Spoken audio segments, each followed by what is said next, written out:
This summer, Desperados and UKF are on a mission to go in search of the ultimate drop. Suspense, tension, and total release. The bolder and more daring the drop, the more we lose ourselves in the magic, free from inhibition.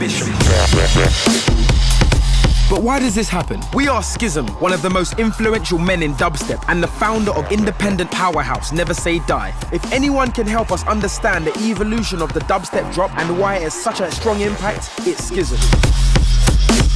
First tune I want to talk about is Cokie SpongeBob. First heard it in 2007 at DMZ in Brixton. Still a bit of a dubstep skeptic. I got taken down there to be educated.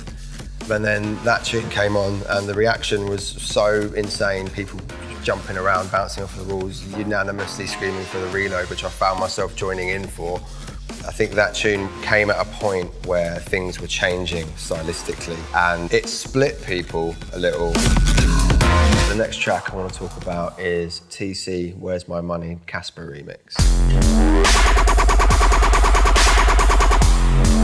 It set a blueprint for one of the most commonly used patterns in dubstep. And I think it's been used so many times that a lot of people have probably forgotten where they most likely heard it first. And I actually think that Casper nailed it on this track. You can't talk about dubstep and drops and influence without mentioning Skrillex, Scary Monsters and Nice Sprites. It set the standard for the next 2 or 3 years of dubstep, and certainly everyone and their dog tried to copy that drop. Next up is Zomboy's Terror Squad. Why it hits so sweet is the frequency spectrum. Like every bass sound has got really, really clever harmonics. And so it's filling the whole sort of song and the whole spectrum without cluttering other elements that don't need to be there. The next tune I'm going to talk about is Lax, Step 2. The stuff that he'd made before this track was great, but then he sent me the work in progress of this track and I just literally screamed at him down Skype.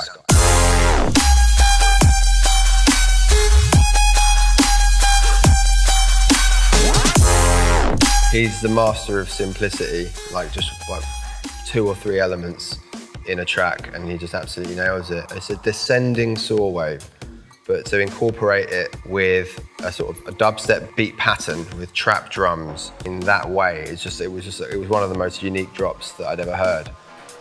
Every now and then a tune comes along that just sort of takes things back to basics and reinvigorates a whole scene, and for me that is Bad Clut, Head Crush.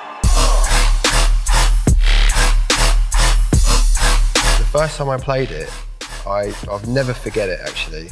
It was in London, in Vauxhall, and it dropped, and it was the first time for a good few years that I just kind of actually sort of put the headphones down for a sec, stood back and just watched the dance floor, and it was just beautiful. Stay tuned for more from Desperados, Inner Tequila Studios and UKF as we continue on our search for the ultimate bass drop.